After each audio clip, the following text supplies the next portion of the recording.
Assalamualaikum warahmatullahi wabarakatuh. Alhamdulillahil malikil haqqil mubin alladzi akmalad dina wa wadahat tariqal mustabin. Wa asyhadu an la ilaha illallah wahdahu la syarika lah syahadatan yarjul muwahhidu bihan najata yaumaddin. Wa asyhadu anna Muhammadan abduhu wa rasuluh sayyidul anbiya'i wal mursalin wa ala alihi wa sahbihi wa man tabi'ahum bi ihsanin ila yaumiddin, amma ba'du. Hadirin rahimani wa rahimakumullah. Kita akan lanjutkan membahas kitab usul fikih karya Syekh Abdurrahman bin Nasir As-Sa'di. Sebelumnya kita akan berikan tambahan ilmu atau sisipan ilmu atau komentar-komentar tertentu terkait dengan banyak hal.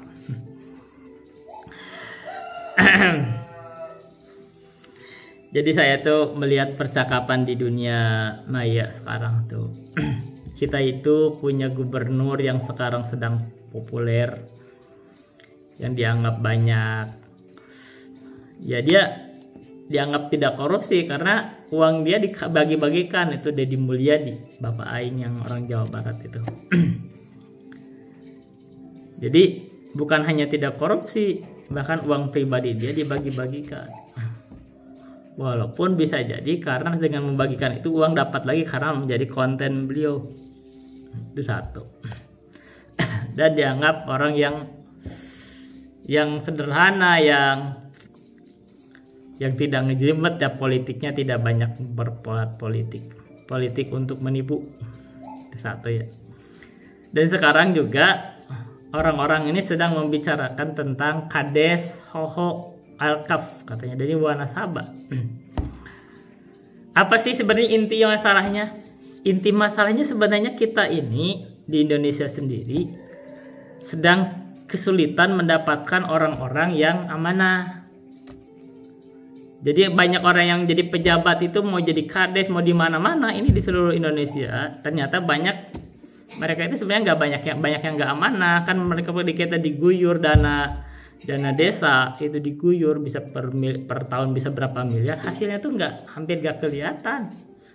Yang ada itu ya mereka kayak sendiri aja, tiba-tiba bisa beli mobil, begitu kan? Begitu. Kalau ada proyek-proyek ya sama temennya dibagi itu proyeknya, begitu belum selesai proyek selesai udah langsung hancur proyeknya, nggak bermanfaat. Bikin irigasinya bolong-bolong, nah itu jadi nggak ada manfaatnya lah ibaratnya semua. Ada bikin pasar berapa hari runtuh, gitu. Bikin ruko bocor-bocor, gitu. Nah kurang gitu. Nah ini tapi ketika di kondisi begitu, ada sosok yang dianggap jarang kayak Hoho Al-Kaf itu, bahkan katanya dia menggunakan dana pribadi membangun jalan. Berarti dari dulu udah kaya.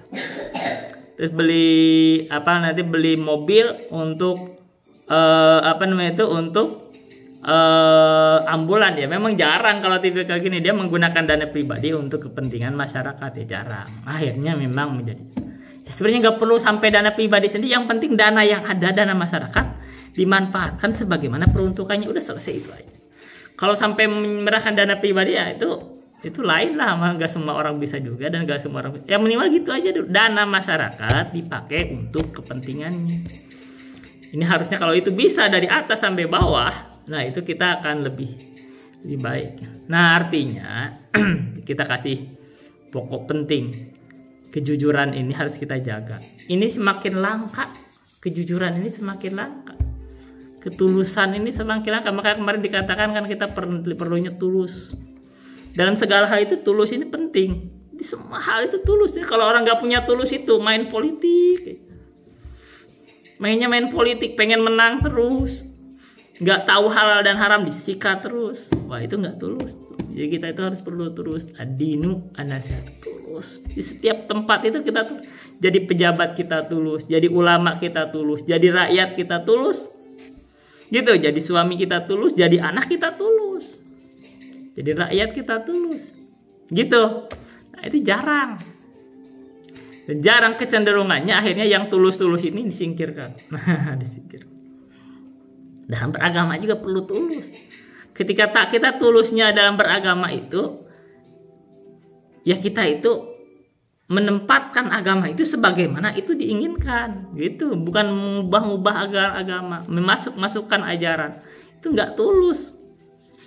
Begitu ditegur, wah ini marah pula, nggak tulus. Kalau orang tulus itu begitu ditegur tuh senang, alhamdulillah ada yang lurusin, gitu.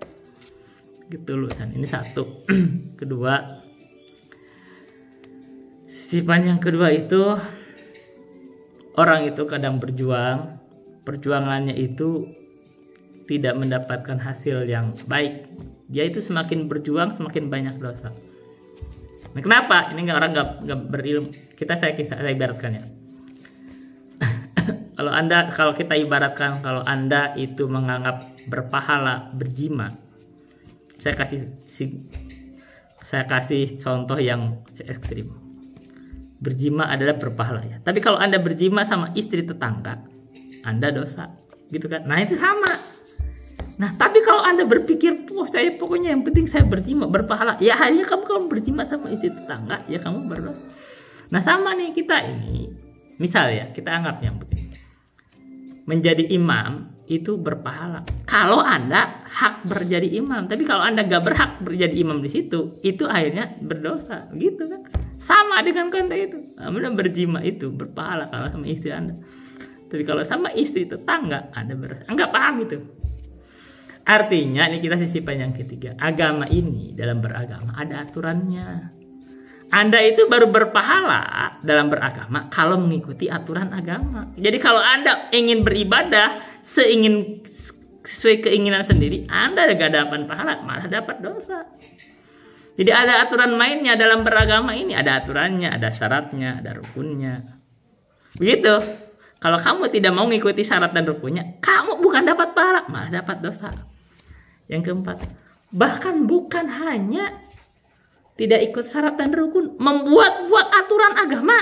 Tidak ditentukan dalam agama ini, ibadah gini, malah bikin-bikin. Nggak akan dapat pahala.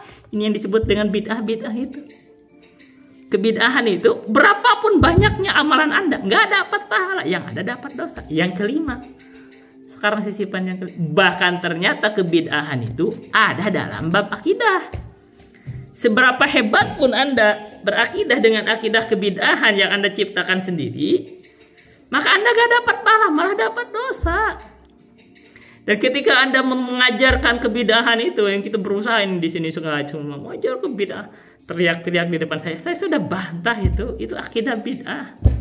Tidak diajarkan Nabi, tidak dijelaskan oleh para sahabat, tidak diikuti para imam, tiba-tiba ada yang menciptakan. Ketika Anda berhasil mengajarkan itu, semakin banyak berhasil Anda mengajar, semakin banyak dosanya. Nah, gitu. Kita harus ingetin. Sekarang kita masuk ke usul fikih. Kita membahas tentang qiyas sekarang. Wa mal qiyasu as-sahihu.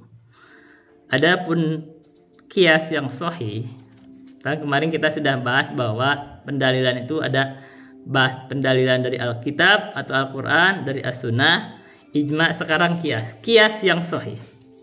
Nah sekarang wa ammal qiyasus sahihu fahuwa ilhaqu far'in bi aslin li illatin tajma'u bainahuma. Yang disebut qiyas sahih adalah mengikutkan cabang dengan asal atau pokoknya karena suatu ilat tajma'u bainahuma yang kumpul antara keduanya. Dari antara cabang dan pokok itu ada ilat yang bersama gitu. Famatanaso syari'u ala mas'alatin wa wasafaha biwasfin awistan batal ulama'u annahu syara'aha lidhalikal wasfi thumma wajada dhalikal wasfa fi mas'alatin ukhra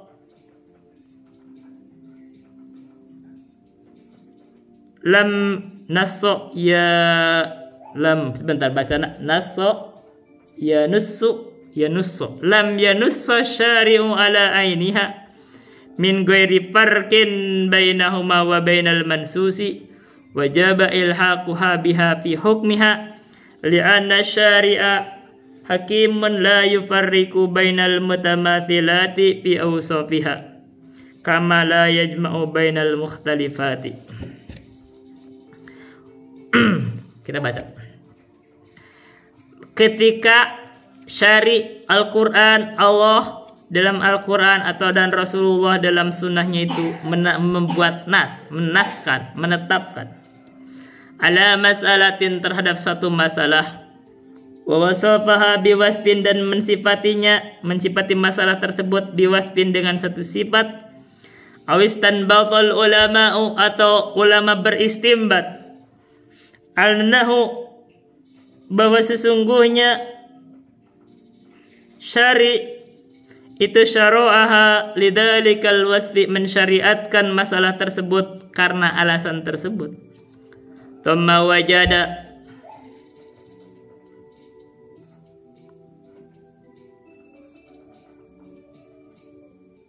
jangan baca wajada. Thumma wujida kemudian ditemukan dalikal waslu sifat tersebut fi masalatin ukhra di masalah yang lain lam yanusha syari'u ala ainiha yang syari tidak membatnaskan dalam berdasarkan ainnya min ghairi farqin bainahuma tanpa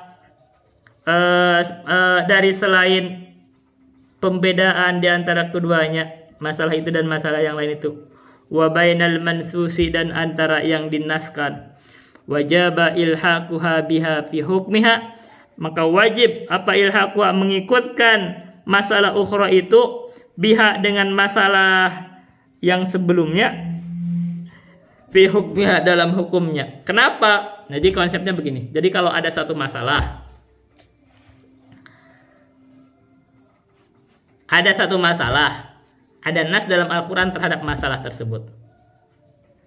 Dan ada sifatnya dari masalah tersebut. Terus ada masalah lain, yang masalah lain itu memiliki sifat yang sama, maka berarti harus dinaskan, harus dikiaskan. Sekarang contoh begini. Kalau khamr itu haram. Kenapa alasan khamr haram? Karena memabukkan. Sekarang narkoba haram tidak? Haram. Kenapa? Memabukkan. Nah begitu. Itu artinya dikias. Khamr itu kulum muskirin haramun. Khamr itu kulum muskirin haramun. Kulum muskirin khamrun. Setiap yang memabukkan itu adalah khamrun. Nah sekarang khamr itu haram. Nah kalau begitu, kalau narkoba memabukkan haram, begitu, karena dikias. Kalau ada ilat yang sama, maka hukumnya sama, gitu loh. Makanya di dalam kaidah fikih, ini ada suatu kaidah fikih.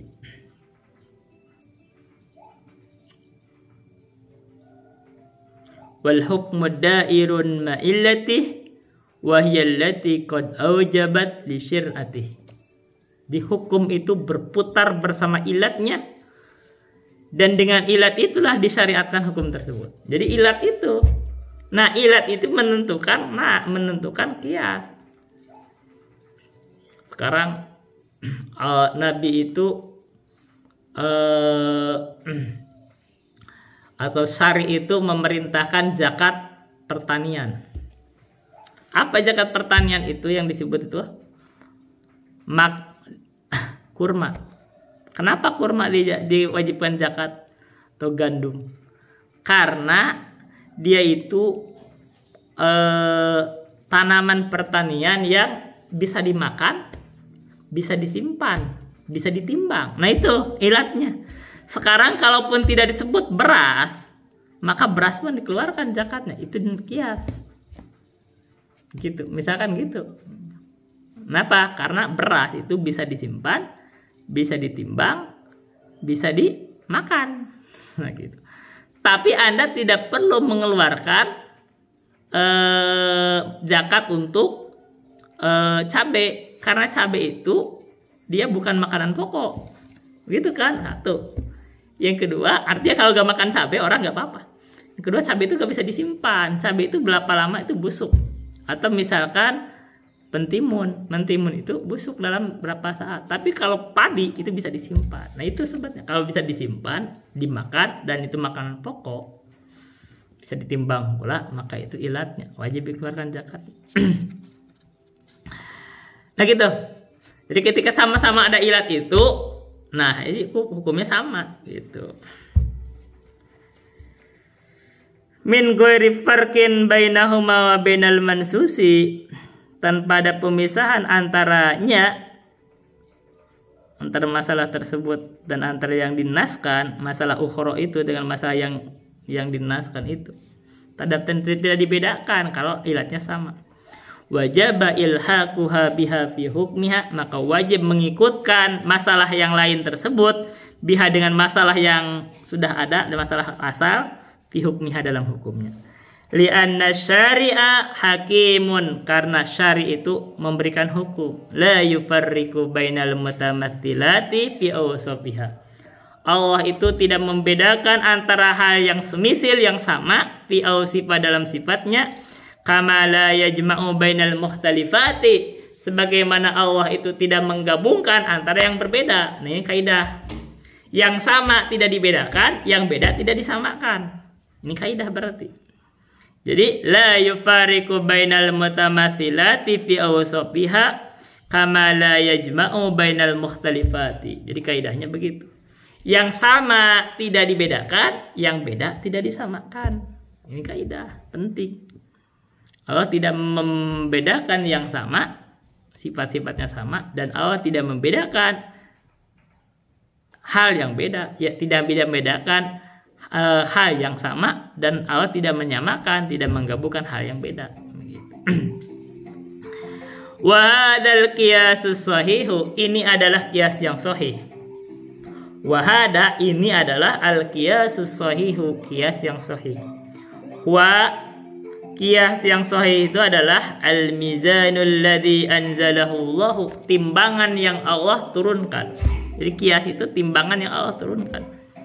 Wa huwa mutadamminun lil adl,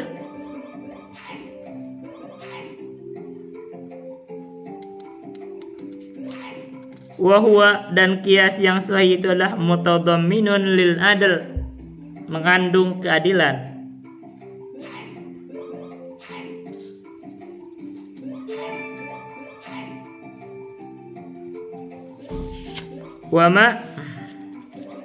Wa huwa mutadamminun lil adl, jadi qiyas yang sahih itu mengandung keadilan.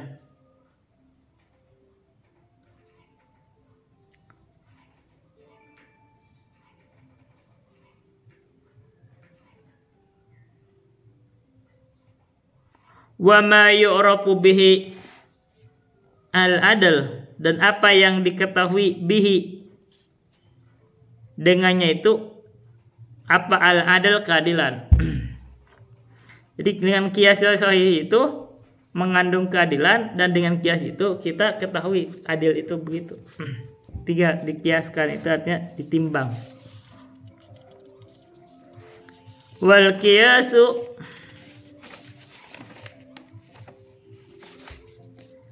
innama yu'dalu ilaihi wahdahu idza faqadan nasu, dan qiyas itu innama yu'dalu ilaihi, sesungguhnya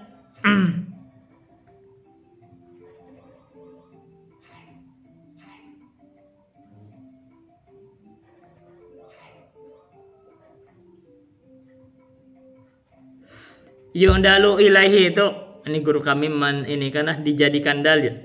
Atau wa innama yu'dalu ilaihi, sesungguhnya dialihkan terhadap qiyas tersebut wahdahu saja, idza faqadan nasu, bila mana nas itu tidak ada. Jadi maksudnya kalau kita menghukumi sesuatu, kalau tidak ada nasnya baru kita alihkan kepada qiyas. Jadi kalau ada nas ya jangan gitu loh. Oh, itu hukumnya ada nasnya gitu.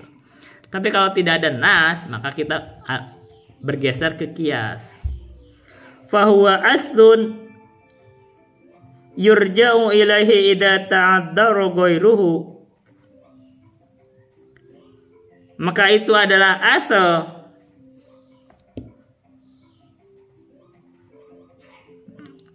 yurja'u ilaihi, yang dikembalikan kepada asal tersebut, idza ta'addara ghairuhu, bila mana yang lainnya enggak ada. Jadi misalkan gitu, yang asalnya itu ada nasnya, yang lain nggak ada nasnya, maka yang lain itu dikembalikan kepada yang asal.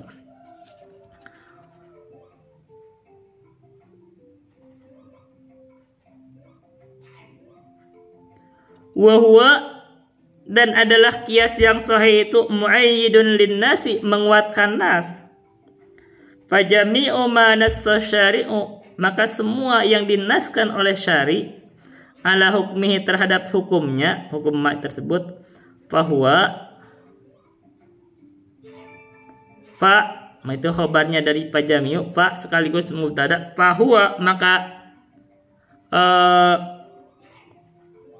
semua yang dinaskan oleh syari itu muwafiqun lil qiyasi, sama, bersesuaian dengan qiyas, la mukhalifun lahu, tidaklah menyelisih qiyas. Jadi nas itu pasti bersesuaian dengan qiyas, karena itu qiyas itu menjadi dalil. Itu pembahasannya dari Syekh Abdurrahman bin Nasir As-Sa'di. Kita coba baca syarahnya. Hada naun akharu, ini adalah bentuk yang lain, min anwa'il adillati, dari bentuk-bentuk pendalilan, wa huwal qiyasu, dan itu adalah qiyas.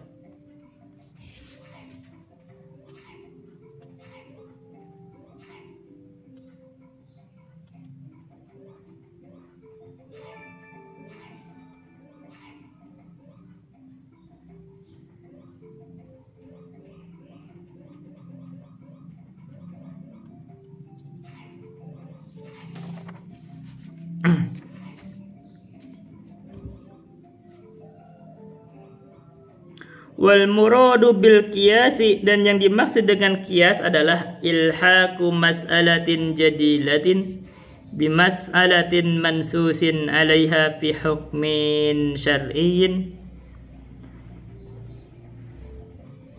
la tuhaduhuma fil ma'na alladhi min ajlihi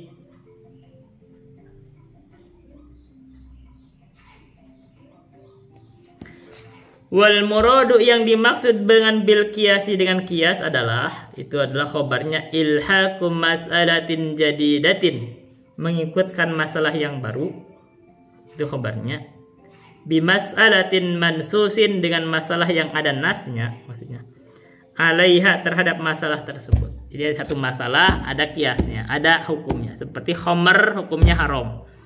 Sekarang makan kecubung haram atau tidak? Nah, kecubung ini sama-sama memabukkan, maka berarti makan kecubung juga haram. Kenapa? Dikiaskan terhadap khamr. Gitu. Jadi kecubung itu adalah masalah ukhra, masalah baru. Khamr itu masalah yang ada nasnya. Maka mengkiaskan hukumnya kecubung dengan khamr, itu namanya kias yang sahih. Kenapa? Ilatnya sama-sama mabok, bikin mabok gitu. Maka mengikutkan masalah hukum yang baru, yaitu hukum makan kecubung, minum kecubung, dengan masalah yang ada nasnya, yaitu minum khamr. Di dalam hukum syara, hukumnya yaitu haram. Itu nas.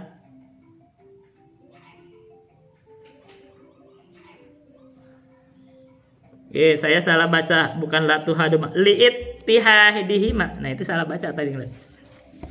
Nah, kenapa diikutkannya itu li'ittihadihima fil makna?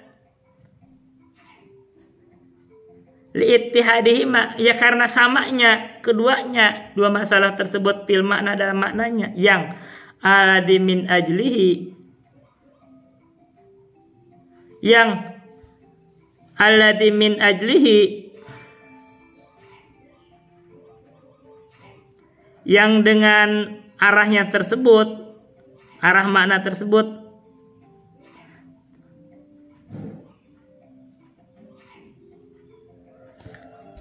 sabatal hukmu fil mas'alatil mansusi 'alaiha, yang karena ada makna, karena yang dengan arah makna tersebut, maka alladzi min ajli sabata, tetaplah hukum fil mas'alati, di dalam mansus, masalah yang mansus, yang ada itu, alaiha, terhadap masalah yang baru gitu, karena ada makna yang sama. Itu makna yang sama itu maksudnya ilat gitu. Wa min amthilati dzalika jadi saya bukan latihan tapi liittihadihima gitu kan, tadi saya baca. Makanya kan saya rada mikir. Gak apa-apa, ini kan kita baca kitab itu langsung on the spot. Kita lagi praktek baca kitab. Saya nggak baca sebelumnya dulu, saya langsung on the spot. Jadi kalau ada lagi mikir dulu ajar. Jadi gitu. Ilhaqu mas'alatin jadidatin bi mas'alatin mansusin 'alaiha fi hukmin syar'iyyin liittihadihi ma fil ma'na alladhi min ajlihi thabata al-hukmu fil mas'alatil mansusi 'alaiha. Begitu. Wa min amsilati dzalika, dan dari permisalan hal tersebut apa? Dari permisalan kias ini, anna syari'a qad ja'ana bi jawazil asfari 'alal ibili. Jadi mubtada mahor, sesungguhnya syari Allah itu qad ja'ana telah datang kepada kita, maksudnya memberikan nas kepada kita, bi jawazil asfari ilal ibili. Bolehnya kita berpergian dengan mengendari unta. Fa inna Allah jalla wa ala qala maka sesungguhnya Allah jalla wa ala qala berfirman, walitablugu 'alaiha hajatan fi sudurikum. Walitablugu, dan supaya kamu sampai 'alaiha, di atas unta itu, hajatan fi sudurikum, untuk memenuhi hajat yang ada di dalam diri kalian. Fadala hadza ala jawazil asfari wa tanakkuli bil ibili. Maka nas ini, ayat ini, fadala hadza ini adalah ayat ini nas ini menunjukkan ala jawazil asfari, terhadap bolehnya kita berpergian, wa tanakkuli, dan berpindah, maksudnya melakukan perpindahan, bil ibili, dengan unta.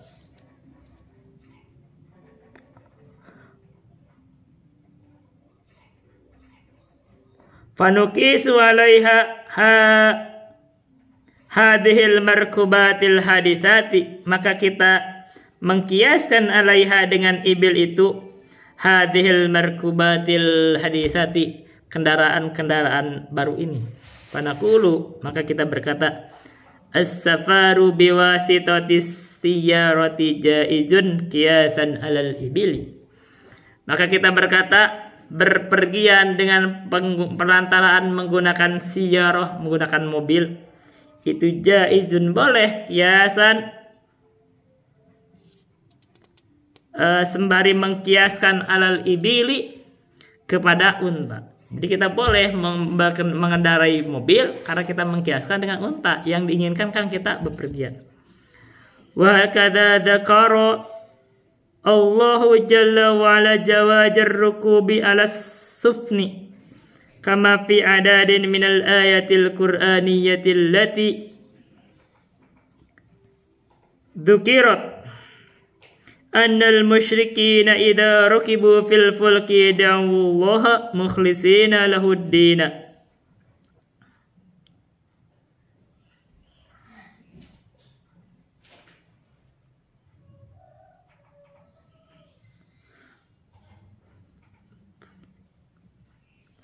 Fakisna ala hadhil fulki at-ta'iratin nafasatil adimati wa qulna bijawajir rukubiha.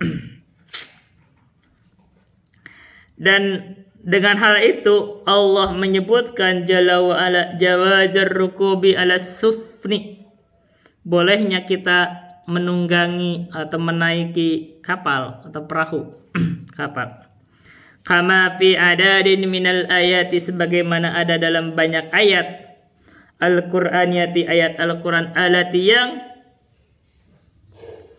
dakarat atau dukirat boleh, atau dakarat, yang ayat itu menyebutkan annal musyrikina, bahwasanya ketika kaum musyrikin itu idza rukibu fil fulki, ketika mereka mengendarai atau naik kepada perahu atau kapal, da'awullaha mukhlishina lahuddina, mereka berdoa kepada Allah dengan mengikhlaskan ibadah kepada Allah. Doanya itu ikhlas kepada Allah, tidak melakukan kesyirikan kepada selain Allah. Mereka tidak berdoa kepada sesembahan-sesembahan mereka. Jadi ketika mereka itu kaum musyrikin itu, ketika mereka itu mengendarai atau menaiki kapal, mereka tahu bahayanya di kapal laut itu, maka mereka itu berdoanya kepada Allah. Tapi kalau ketika mereka sudah kembali ke darat, mereka berdoa kepada selain Allah. Jadi berbuat musyrik di darat, tapi berbuat tauhid di laut. Itu orang musyrik. Tapi sekarang itu banyak orang yang berbuat syirik itu mau di darat atau di laut, dia berbuat musyrik. Fakisna, maka kita mengkiaskan ala hadil fulki, terhadap perahu ini atau kapal ini, at-thairatin nafasatil azimati, terhadap at-thairatin nafasatil azimati maksudnya terhadap pesawat terbang yang besar.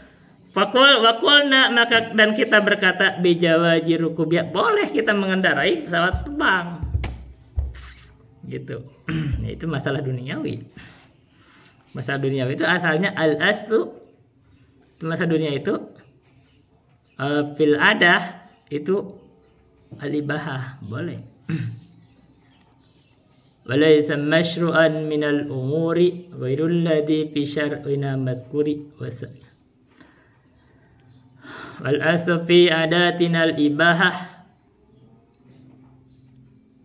wal aslu fi adatina al-ibahah.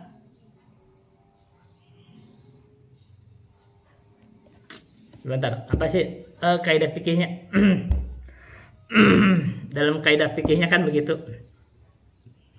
Wal asu fi miyahin at-tahara wal adi wa thiyabi wal hijarah wal ars wal asu fil abda'i wal luhumi wan nafsi wal amwali lil ma'sumi tahrimuha tayaji al hilu fa faham hadaka Allahumma yumalu wal asu fi ibadi fil asu fi adatina al ibahah hatta yaji asariful ibahah.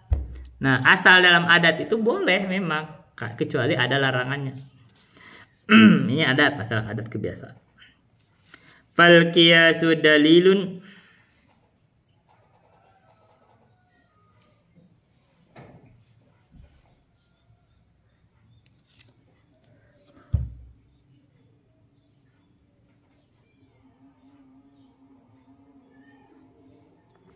fal qiyasu, sebentar saya bacanya ya, rada ini.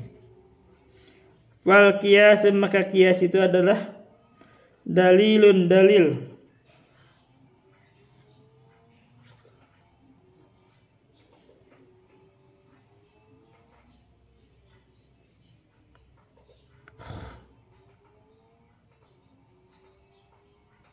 Mungkin bacanya ini harusnya dijadikan masdar atau jadikan mudzakkirah.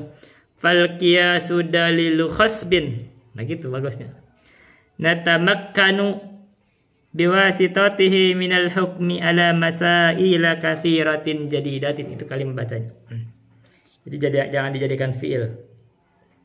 Karena kalau bingung dalam bacanya. Maka qiyas itu adalah dalil. Dalil. Kita pakai dalil itu. Natamakkanu, maka kita tamakkun biwasitotihi, dengan perantaraan kias itu, minal hukmi ala masaila katsiratin jadilatin, kita itu tamakkun dengan perantaraan kias itu dari hukum atas masalah-masalah yang banyak, yang baru. Masailah itu adalah isim ghair munsharif, yaitu mafaila itu sigot muntahal jumu, berarti itu satu ilat untuk memiliki kedudukan dua ilat. Wa qad yaqulu qailun,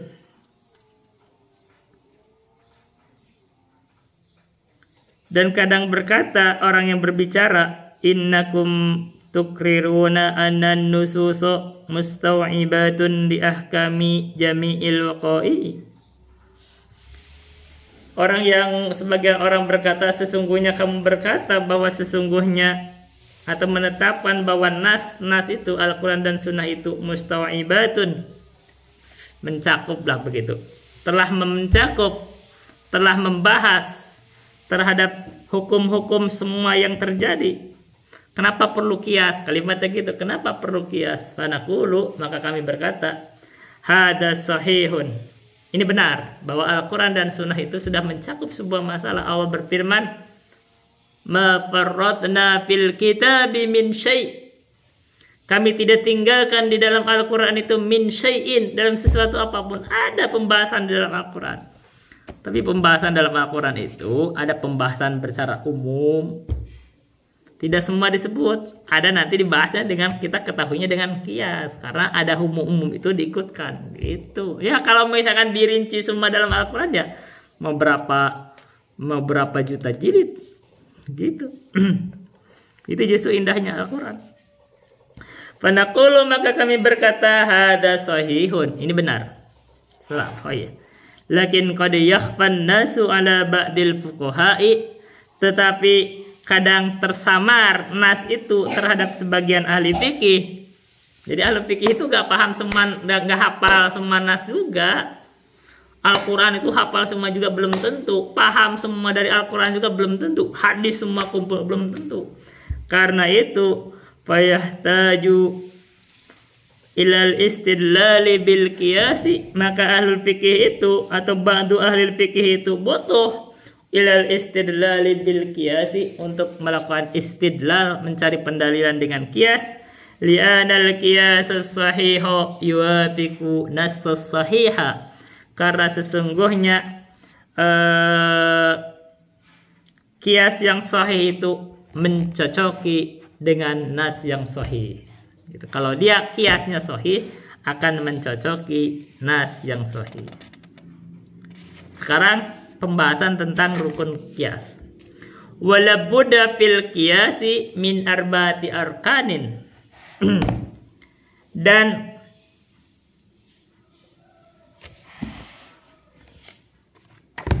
wajib fil qiyasi, di dalam kias itu labud aja jadi fiilnya, fa'ilnya min arba'ati arkanin, dari 4 rukun. Apa rukun pertama?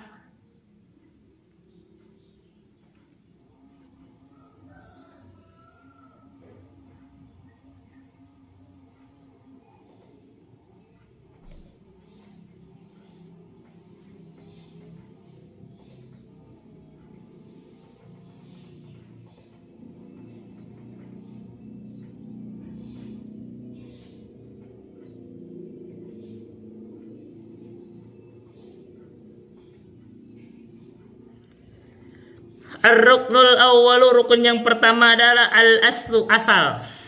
Pokoknya apa yang jadi pokok? Wa huwal mahalul ladzi urida hukmuhu fis syar'i.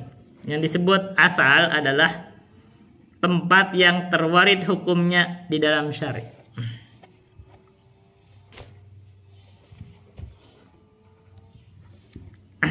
Itu bahasa lain itu ada yang disebut itu kritikan sama Ustadz Ahdi Afandi itu yang mengkritik Ustadz Haris itu yang disebut dengan ada istilah makis alaih, dan disebut muqayyis katanya Ustadz Haris disebut muqayyis. Nah, kalau muqayyis berarti isim fa'il. Ini maksudnya makis alaih, ilat dan hukm. Nah, ini bahasanya di sini adalah al aslu, al far'u, al-hukmu, al-ilat, sama aja. Sekarang kita lihat bahasa lain dari asal apa? Makis alaih, yang dikiaskan alaihi, terhadapnya. Jadi kiaskan terhadap pokok tersebut, berarti itu makis alaih. Kenapa dibaca makis alaih? Kita dibaca ininya dulu ya. Kita baca dari di kias dulu, di tasib dulu. Kosa, dari kosa kiasnya dari koyasa kan, jadinya dibaca kosa. Di bab kedua dia yakisu koisan gitu.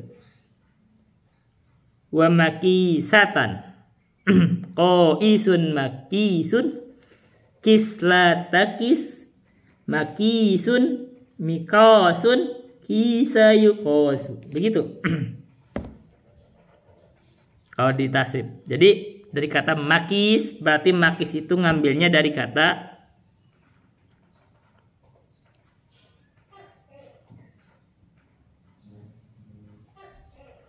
dia diambil dari isim apa ya? Isim jam, isim makan. Makis. Makis isim makan. Tempat untuk mengkias, gitu kan? Makan sebutnya al-mahal, kan tempat. Jadi isim makan. Makis isim makan. Tapi ada makis, kan ada dua, ada makis alaih, ada makis. Nah, makis itu yang dikiaskan. Makis alaihi yang dikiaskan atasnya. Berarti makis alaihi artinya sama dengan al-aslu.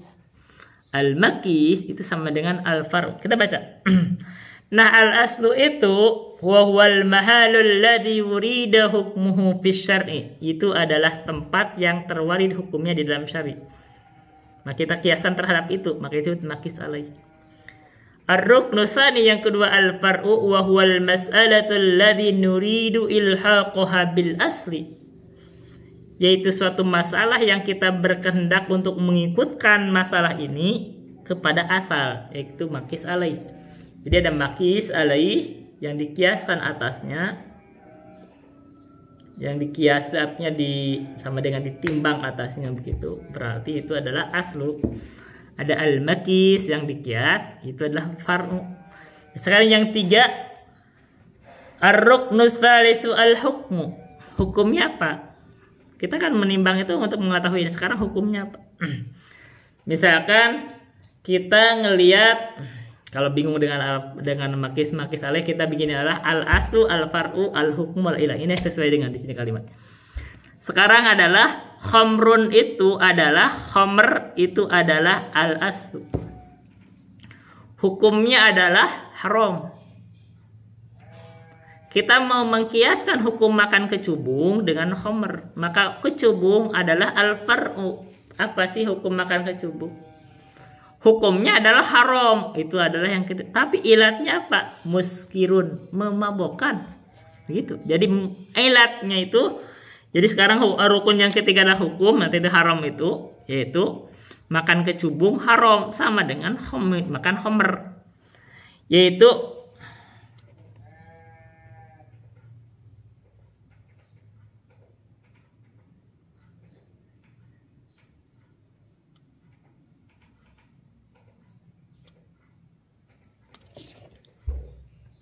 al-hukmu hukum adalah ini bacanya apa?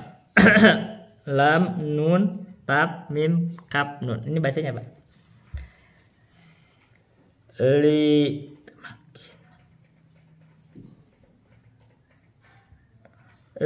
Sebentar. Tamak, ini kan asalnya dari tamakan ya. Tamakkana yatamakkanu.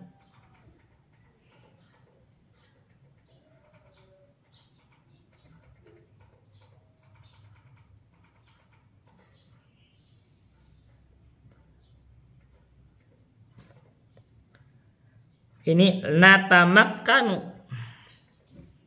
Berarti linatamakkina. Sebentar, tamakkana yatamakkanu. Ini yatamakkanu. Nunnya adalah nun mudhari'ah. Yatamakkanu. Jadi natamakkanu. Tambah dengan lam. La natamakkanu. Begitu bacanya. Al-hukmu hukum la natamakkanu minal jam'i bainal asli wal far'i fi dalikal hukm. La natamakkanu, maka pasti kita tamakun. Tamakun itu mengambil ketetapan, begitulah, dari minal jam'i, dari menggabungkan antara asal dan far'u fi dalikal hukmi, di dalam hukumnya. Pasti kita tamakun. pasti kita mengambil kesimpulan atau mengukuhkan dari menggabungkan atau menyamakan antara asal dan far'u dalam hukumnya. Sekarang ar-ruknur rabi'u yang keempat adalah al-ilat. Ilat itu sebab. Wal muradu biha, yang dimaksud dengan ilat adalah al-wasfu dhahiru al-mundabitul ladhi rataba syari'u al-hukma alaihi bil asli. Yang disebut ilat adalah sifat yang dhahir, yang mundabit, yang mendefinisi gitu, mendobit. Alladhi, yang rataba syari'u al-hukma alaihi fil asli, yang syari itu menetapkan hukum atasnya itu dalam asal karena ilat tersebut. Seperti tadi, kenapa ilatnya Allah itu mengharamkan khamr? Karena memabukkan, berarti ilatnya ada memabukkan. Nah, itulah mendobit. Andaikan tidak lagi memabukkan, maka tidak lagi menjadi haram itu khamr. Ketika khamr itu berubah jadi cuka, nggak jadi haram. Makanya wal hukmu dairun ma'illati wahyallati qad aujabat li syir'ati. Ketika ilat itu hilang, yaitu mabok, membuat mabok, berubahlah menjadi cuka, maka hukumnya itu kan bukan khamr lagi, dia udah jadi cuka. Maka jadi halal itu cuka, asal tidak disengaja. Kenapa? Sudah tidak bikin mabok. Nah itu ilat itu begitu. Nah sekarang makan kecubung. Kecubung itu bisa bikin lebih mabok dibanding khamr. Orang kalau makan kecubung di sini, ini ada yang makan kecubung kata dari sini, itu bisa semingguan itu ngeracau kayak orang gila gitu. Dan memang orang makan kecubung itu bisa lebih parah kegilaannya, bisa menyebabkan kegilaan itu, parah itu kondisinya kecubung ya. Nah, saya belum tahu ya, saya belum pernah makan kecubung. Tapi pernah daerah sini ada yang makan kecubung. Di daerah Amerika itu katanya ada orang yang kayak kegilaan gitu karena terlalu banyak makan begitu. Yaitu mereka makannya ekstasi, fly gitu, banyak itu. Tapi yang termasuk paling kuat itu kecubung. Kecubung itu parah. Kalau dibandingkan sama ganja itu nggak separah kecubung. Kecubung itu parah banget. Makanya kalau ganja itu, orang itu ada yang menganggap bahwa ganja itu sekarang sedang ada proses untuk diteliti bahwa itu tuh banyak manfaatnya. Lebih banyak manfaatnya. Bahkan dianggap banyak menyebabkan kesembuhan. Karena itu di dunia barat itu sekarang sedang ada usaha untuk melegalisasi ganja untuk kebutuhan medis. Dan sebagian yang pro terhadap ganja itu menganggap kalau ganja itu dilegalisasi untuk pengobatan tertentu, justru akan banyak penyakit sembuh. Masalahnya adalah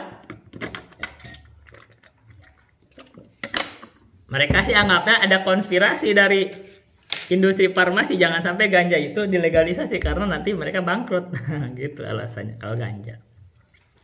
Dan lucunya ganja ini di Indonesia itu dianggap subur, daerah Aceh gitu.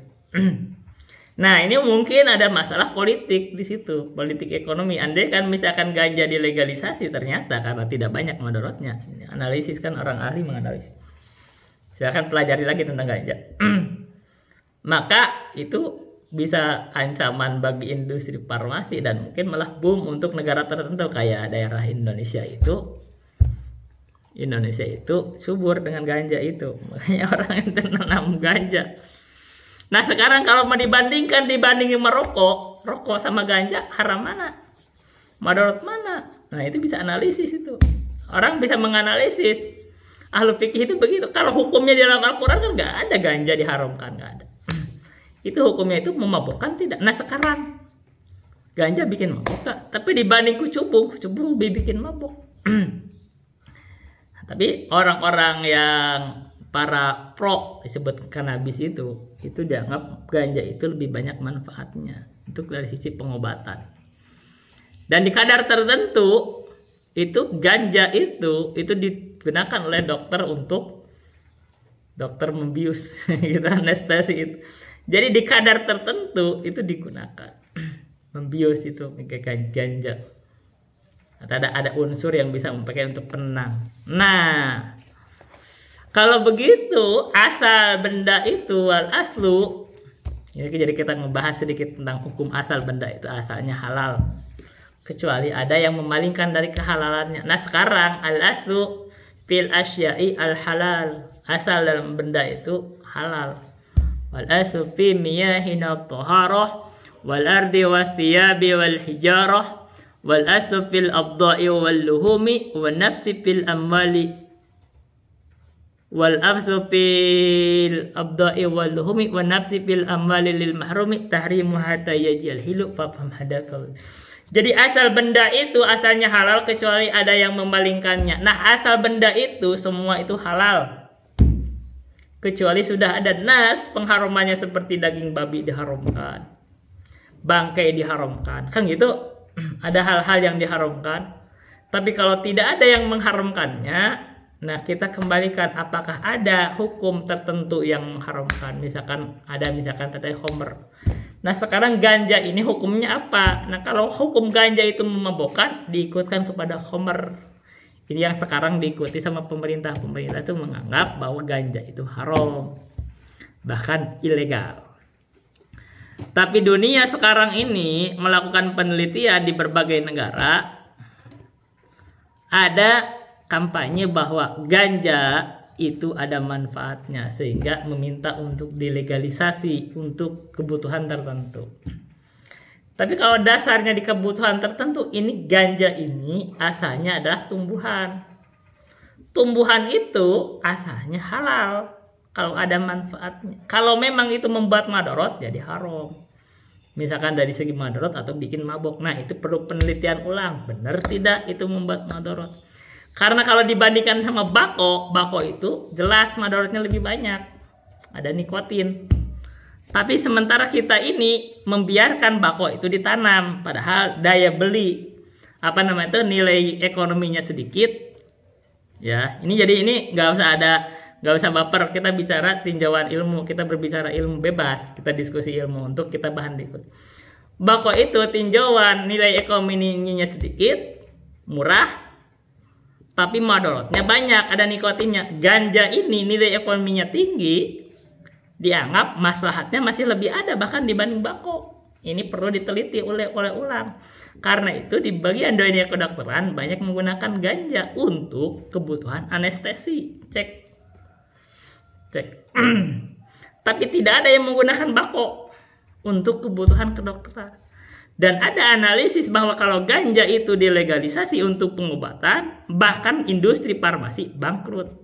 Kenapa? Karena banyak menjadi obat. Nah, itu perlu kita ahli fikih itu berdiskusi dan pemerintah berdiskusi mana yang lebih baik. Kita itu harus punya independensi dalam mengambil kebijakan gitu. Jangan mau disetir sama dunia luar demi kepentingan tertentu. Tapi kitanya ahli fikih terbuka. Sesuatu itu asalnya halal atau haram, itu ada nasnya. Kalau nasnya haram, ya haram. Kalau tidak ada nasnya haram, itu masuknya dari kias. Nah, kiasnya harus benar gitu loh. Harus benar dilakukan penelitian, benar gak? Tapi di kadar tertentu kita harus analisis gitu. Bahkan sesuatu yang haram saja haram. Sesuatu yang haram ini haram, tapi kalau itu dibutuhkan darurat, itu diizinkan dalam syariat. Maka itu kalau orang itu ada kebutuhan makan daging babi karena dia kelaparan, daripada mati makan daging babi. Sama halnya kalau gitu, kalaupun misalkan ganja itu haram, kalau ternyata dibutuhkan untuk medis, kedokteran menggunakannya di kadar tertentu karena darurat. Andaikan itu haram, apalagi kalau nggak haram. Ya, kita membuka perspektif. Kita buka perspektif. Nah, kalau misalkan kita analisis gitu, ini perlu MUI berbicara semua diskusi dengan terbuka. Kalau ternyata ada kemaslahatannya, ya itu buka diskusi itu dibuka. Kalau ada kepentingan untuk negara, ada kepentingan untuk umat, ada segi maslahat di kadar tertentu, buka. Diskusi itu dibuka. Kenapa kita haramkan sesuatu yang ada di alam semesta ini ketika ada maslahatnya? Nah, kita harus buka itu. diskusinya dibuka, diskursusnya kita harus buka. Jangan sampai kita mengharamkan sesuatu yang dihalalkan ada manfaatnya. Karena mengharamkan sesuatu yang dihalalkan nggak baik juga, gitu. Apalagi ada manfaatnya. Apalagi nanti di sudut pandang tertentu ada nilai ekonomi di situ. Sementara orang susah-susahan menanam bako itu madorotnya lebih banyak, nilai ekonominya sedikit, dan hampir kagak ada maslahatnya. Apa maslahat dari bako? Ada nikotin semua. Ganja ini ada maslahatnya. Nah, kita perlu berbicara dalam konteks ini, ahlu fikih sama negara itu berdiskusi panjang di situ, merumuskan kebijakan gitu. Andaikan ternyata di situ ada national interest, ada kepentingan negara bahwa ini bisa menjadikan Indonesia menjadi makmur, dan ternyata membuat maslahat, bisa menyebabkan mengobati penyakit, dan ternyata kita subur, maka itu bisa masuk ke policy bagaimana negara ngambil kebijakan.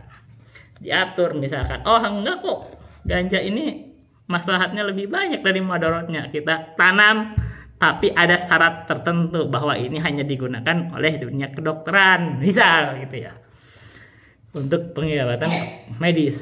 Nah, karena itu penelitian ini sedang terjadi. Saya baca banyak artikel itu tentang kanabis.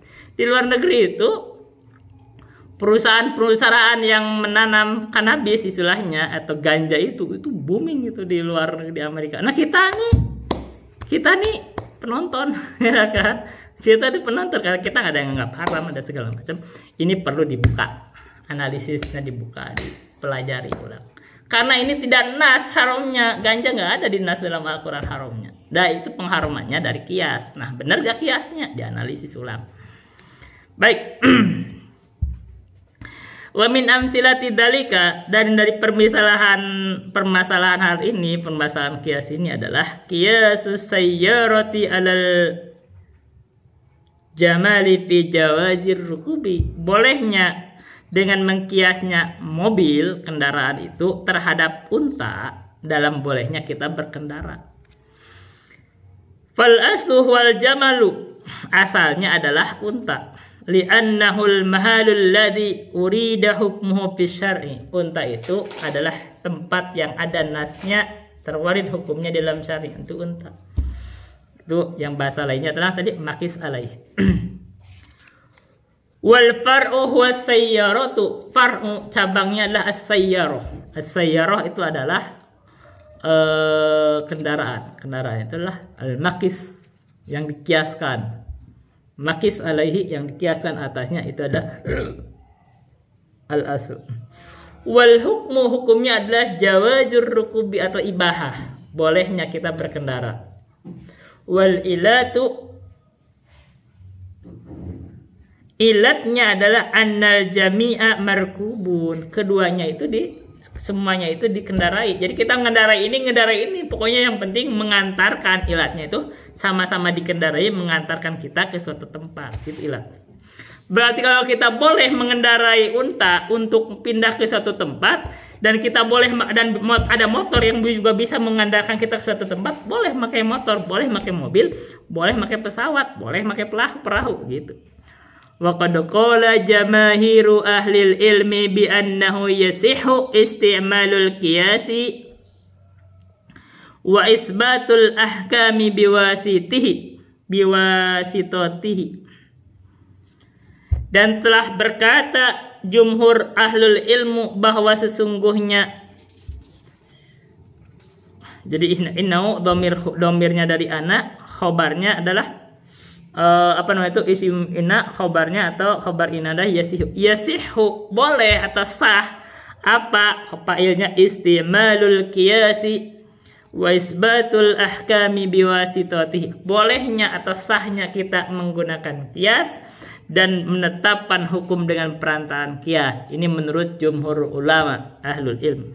Wa khalafa fi dzalika dohiriyatu, tapi menyelisihi dari fidzalika dalam pendapat bolehnya menggunakan qiyas dan menetapkan hukum dengan qiyas adalah al-dhahiriyah, golongan kaum al-dhahiriyah. Faqalu, maka mereka berkata, la yajuju ta'wilu 'alal qiyasi was-shawabu huwa qaulul jumhuri wa yadullu 'ala dzalika 'adadun minal adillati. Dan ahli dan kaum Dhahiriyah berkata tidak boleh at-ta'wilu 'alal qiyasi. Maksudnya kita itu tidak boleh menggunakan qiyas. Nah, itu konteksnya. Mari harus ngikutin nas kalau menurut Dhahiriyah. Tapi yang benar, wassawabu, yang benar adalah huwa qaulul jumhuri, pendapatnya jumhur. Wa yadullu, dan menunjukkan ala dzalika, terhadap benarnya pendapat jumhur adalah adadun minal adillati, sejumlah adillah. Minha, dari sebagian adillah itu awalan, yang pertama, anna syari'a hakimun. Wa min hikmatihi an yaj'alal mutamathilati laha hukmun wahidun wa yaj'alul mukhtalifati mutanawwi'atal ahkami. Bahwa sesungguhnya asyari, Allah itu hakimun, zat yang maha bijaksana, memiliki hukum.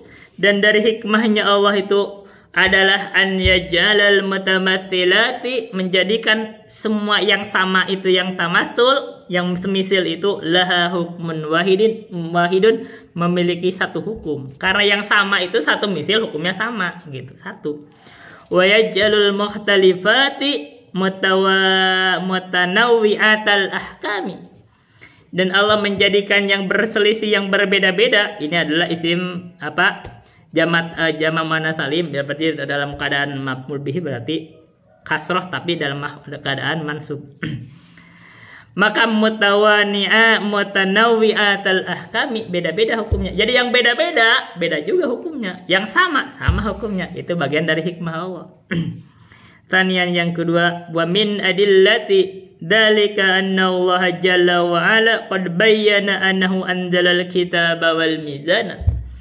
Dan dari pendalilan hal tersebut, bolehnya kita menggunakan qiyas, benarnya menggunakan qiyas adalah bahwasanya annallaha jalla wa ala, bahwa sesungguhnya Allah jalla wa ala qad bayyana, telah menjelaskan bahwasanya annahu, sesungguhnya Allah, anzala, menurunkan, jadi khabar anna, khabar dari inna, anzala, menurunkan al-kitaba wal mizana, menurunkan kitab dan mizan. Dan mizan itu adalah qiyas. Wal muradu bil mizani al-adlu wal qiyasu. Yang dimaksud dengan mizan adalah adl dan qiyas, keadilan dan qiyas. Jadi kita itu Allah turunkan Alkitab dan mizan, maka kita mengikuti mizan, artinya timbangan dengan keadilan dan qiyas. Qala ta'ala, Allah berfirman, laqad arsalna rusulana bil bayyinati wa anzalna ma'humul kitaba wal mizana liyaquman nasu bil qisti. Sungguh kami telah mengutus para rasul bil bayyinati, dengan bayyinat, keterangan-keterangan yang nyata, wa anzalna ma'humul kitaba wal mizana, dan kami telah turunkan bersama para rasul itu Alkitab, kitabullah, wal mizana, dan mizan. Mizan itu adalah timbangan maksudnya. Nah, timbangan itu adalah liyaquman nasu bil qisti, agar manusia itu berdiri tegak dengan keadilan. Nah, itu timbangan itu adalah timbangan keadilan, yang itu antara lain qiyas, karena mengkiaskan dengan sesuatu, dengan keadilan. Salisan, yang ketiga adalah anna isti'mal al-qiyasi urida fil kitabi wa sunnati, bahwa sesungguhnya penggunaan qiyas itu terwarid di dalam Alkitab dan Sunnah. Fa inna Allah azza wa jalla qad ista'mal al-qiyasa fi mawatina katsiratin. Fawaila itu jadikan isim ghair munsharif. Maka sesungguhnya Allah azza wa jalla telah menggunakan qiyas di dalam banyak tempat. Fi min kitabihi, di dalam kitabnya, min dalika, dalam hal tersebut, anna Allah jalla wa ala qasa khalaqa Adam.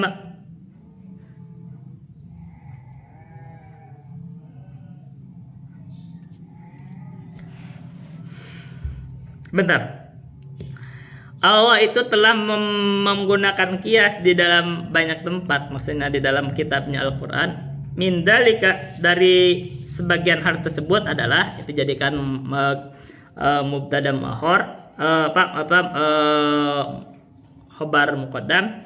Annallaha, nah itu adalah jadi mubtada mahara, sesungguhnya Allah itu jalla wala qasa telah mengkiaskan khalqa bani Adama, penciptaan anak Adam itu, wa i'adatahu, dan pengembaliannya anak Adam itu, marratan ukhra, di kali yang lain, wa ba'athahu, dan Allah bukan ba'athahu, dan ba'athahu, dan membangkitkannya anak Adam, jadikan masdar. Khalqa masdar, i'adah masdar, khalqabna Adam. Jadi Allah mengkiaskan penciptaan anak Adam dan mengembalikannya anak Adam di kali yang lain, dan membangkitkannya anak Adam ala khalqis samawati wal ardi, terhadap penciptaan langit dan bumi, kama qala fi qoulihi ta'ala, sebagaimana di dalam firman Allah Ta'ala, awalaysa alladhi khalaqas samawati wal arda biqadirin ala an yakhluqa mithlahum. Bukankah zat yang menciptakan langit dan bumi itu mampu untuk menciptakan semisal mereka? Wahada kiasun, ini adalah kias. Wahakada aidan urida fil hadisi anna an-nabiy sallallahu alaihi wasallam qasa dinallahi ala duyunil adamiyina fi masyru'iyatil wafa'i biha lama su'ila anil haji anil mayyiti. Dan Nabi Muhammad SAW, dan begitu juga terwari di dalam hadis bahwa sesungguhnya Nabi Muhammad SAW telah mengkiaskan agama Allah terhadap agamanya anak Adam, di dalam pensyariatannya memenuhi wafa biha, di dalam pensyariatannya memenuhi biha dengan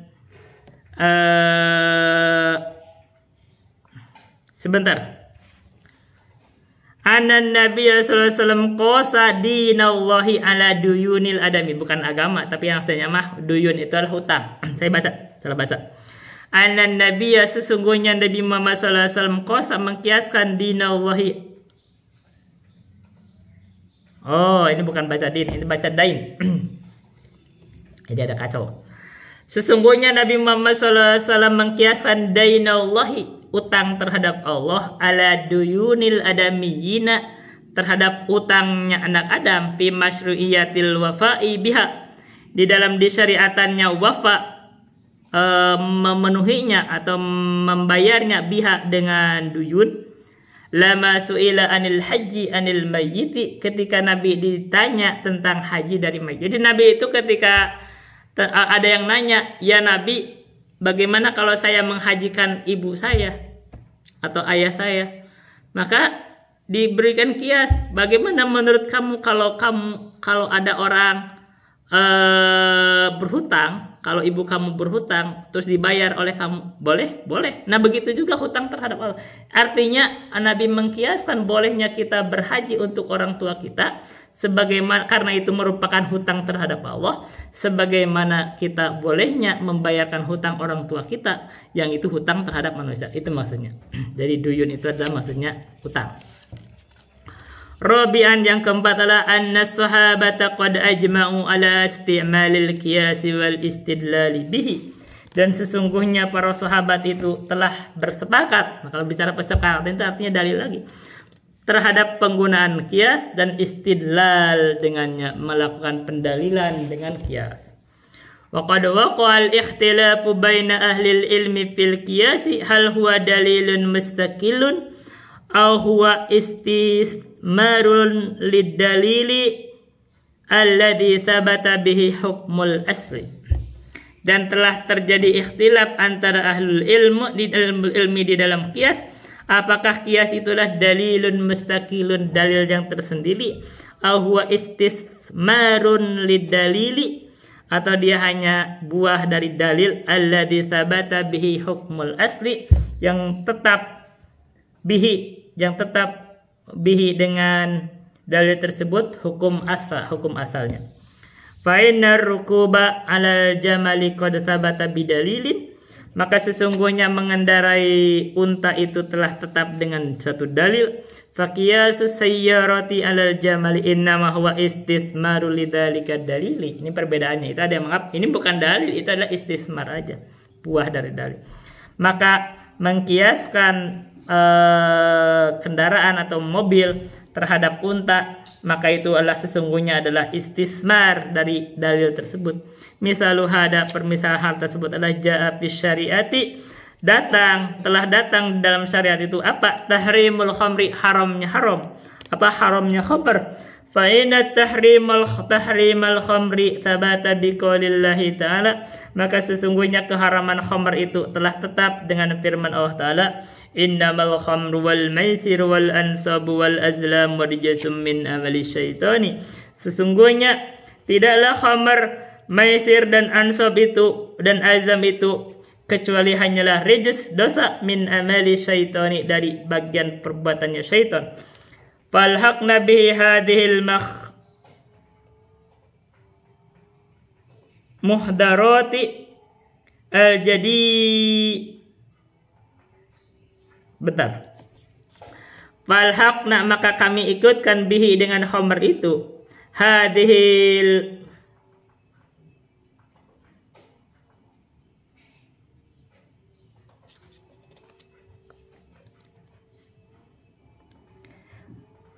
maka kita ikutkan dengan khamr itu al-muhdarati al-jadidata, hal-hal yang dilarang, yang baru.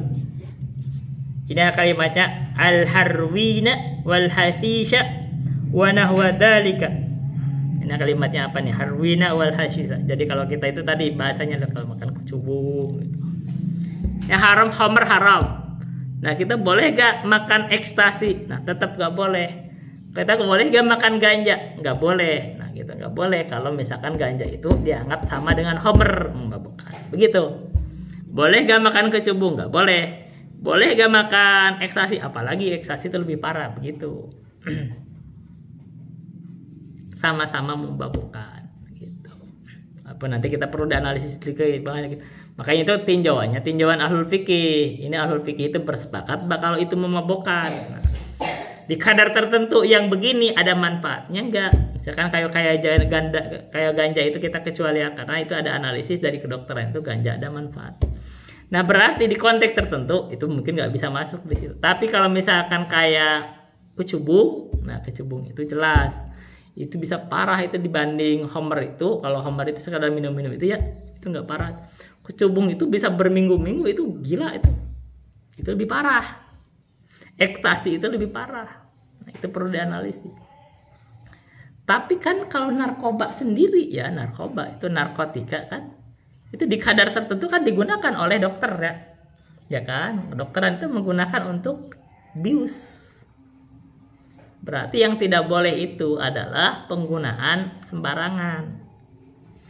Tapi di kadar tertentu dunia kedokteran menggunakannya. Jadi kalau dokter yang menggunakannya dengan kadar tertentu dibolehkan untuk pengobatan. Gitu kan, simpel aja nih, sama deh kalau gitu. Kalau ganja itu kita nggak boleh digunakan oleh kita tanpa resep dokter misalkan. Kalau misalkan ternyata diatur bahwa dengan resep tertentu untuk pengobatan memungkinkan, kalau memang itu dengan dokter ahli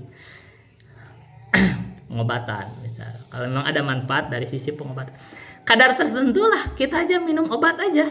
Kalau kita mau konsumsi biasa kan bisa membuat madorot. Kita mau minum misalkan Mexagrip, terus Mexagrip. Makanya orang tua kita saya sering dilarang karena terlalu banyak mengkonsumsi obat. Tapi kalau di kadar tertentu obat itu diperlukan, itu dokter membuat resep. Begitu. Jadi yang begini itu ya segala kalau gitu kembali semua yang israf itu nggak boleh semuanya. Kemudian di kadar tertentu kalau memang ada maslahatnya, dengan kadar tertentu dengan kedokteran itu lain perspektifnya. Baik. Nah, maka kami ikutkan dengan seperti khamr tersebut hal-hal yang dilarang, ganja lah misalkan, kokain lah misalkan, maksudnya begitu. Wa nahwa dzalika, dan semisalnya hal tersebut. Itu saya perlu diinikan ya. Jadi misalkan apa, ganja, apakah kokain, apakah cubung, itu kita diikutkan terhadap hukum homer. Kenapa? Dianggap memabukkan. Gitu asalnya. Sekarang itu kayak ganja, kenapa diharamkan? Itu kan kita kalau diperhatikan ya, kita perlu dianalisis lagi. Itu dianggap haram karena sama dengan homer, memabukkan. Dan bahkan dilarang. Kalau misalkan diteliti lagi ada masalahnya, ya ada diskusi lagi ahli fikih sama pemerintah gitu. Hukum itu kan ijtihad. Ijtihad itu berdasarkan pemahaman yang berdasarkan ilmu itu. Jadi kalau berdasarkan dapat fakta baru ya bisa berubah. Orang ada yang ngomong pala aja katanya nyebut haram kok sebagian. Pala itu katanya haram karena bisa bikin mabok.